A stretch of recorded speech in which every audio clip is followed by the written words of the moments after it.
Ya, halo pemirsa, senang sekali saya Reva Fardani bisa kembali menjumpai Anda dan kali ini dalam program Tokoh Kita. Dan tokoh kita kali ini merupakan seorang staf khusus Wapres bidang reformasi birokrasi, yaitu Profesor Azumadi Azra atau biasa disapa dengan Prof. Azra. Assalamualaikum Prof. Azra. Waalaikumsalam Sehat ya, Prof. warahmatullahi Azra ya? wabarakatuh. Para pemirsa Jak TV Sehat, Prof, ya? sehat walafiat, sehat lah, alhamdulillah sehat. Baik, Prof, ini mungkin pemirsa juga ingin tahu kesibukan saat ini Prof. Azra sedang apa sih, Prof? Waduh, kalau kesibukannya sih, nggak ada hari libur ya. Nggak ada hari libur. Ya, membantu Wapres, Pak JK juga selalu, tapi juga dikejar-kejar seminar di sana, seminar di sini. Pada hari ini aja saya seminar di 2 tempat ya. Seminar internasional mengenai ekstremisme dan radikalisme, apa yang harus dilakukan oleh lembaga-lembaga pendidikan.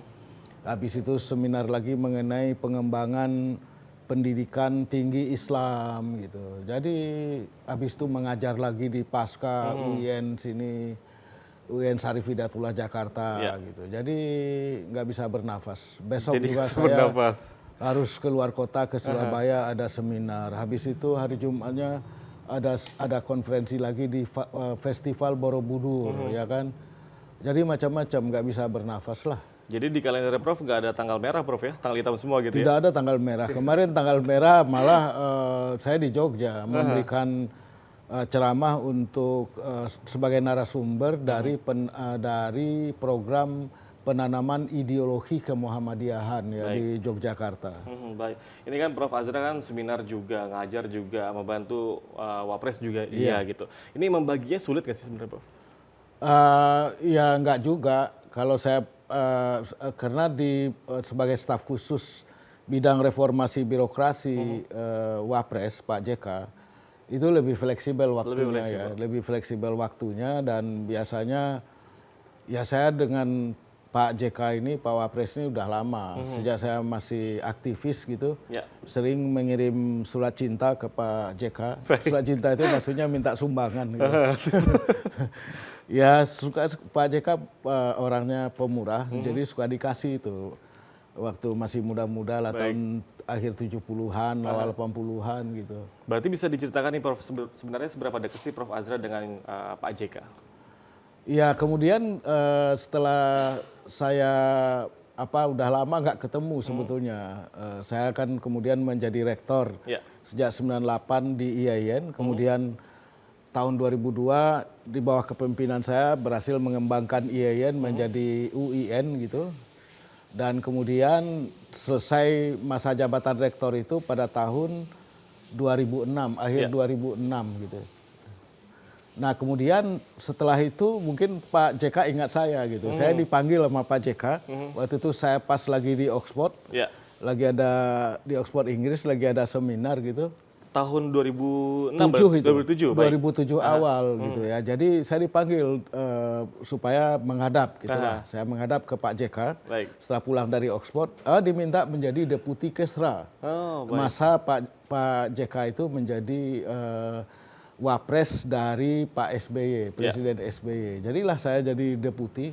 Saya bilang saya nggak bisa menolak nih Pak JK. Saya walaupun saya lebih senang menjadi akademisi, sebagai intelektual bebas gitu. Tapi kalau Pak JK yang minta, sulit untuk menolak ya? Saya bilang kalau Pak JK yang minta, istilah orang Minang, sikunya patah sikunya, artinya nggak bisa saya tolak.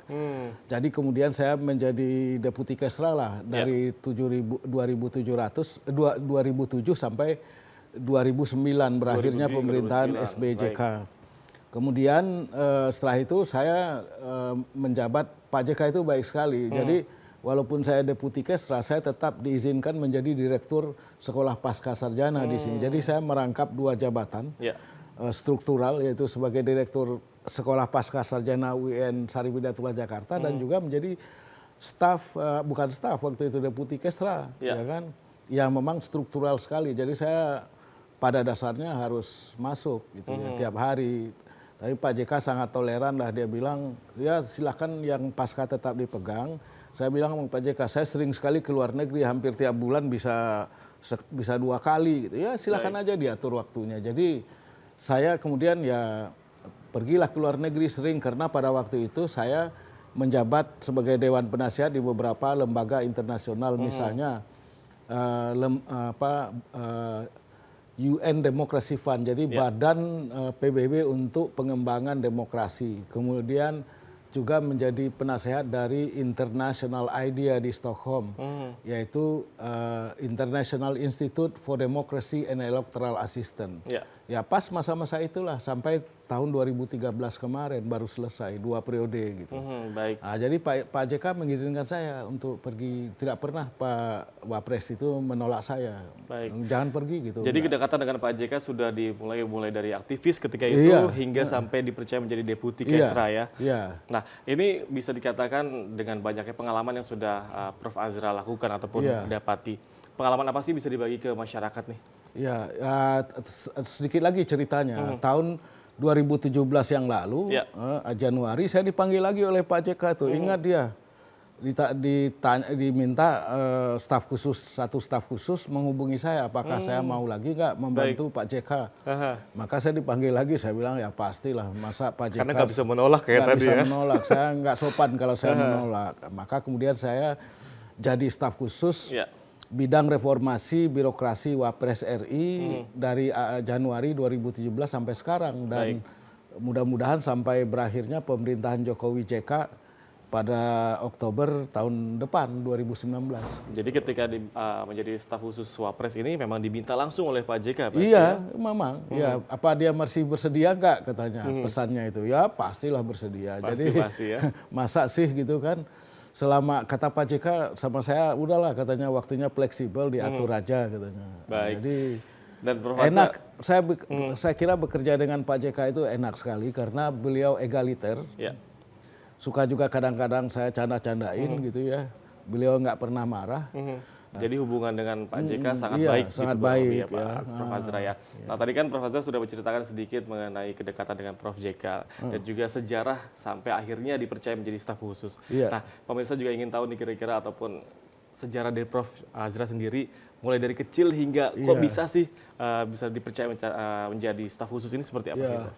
Saya sih sebetulnya ya lahir di sebuah kampung, pasar lah, pasar di pinggir jalan raya antara Padang Bukit Tinggi gitu, namanya Lubuk Alung, termasuk Kabupaten Padang Pariaman. Jadi Prof. Azra ini orang awak nih ya? Orang awak 100% ya kan.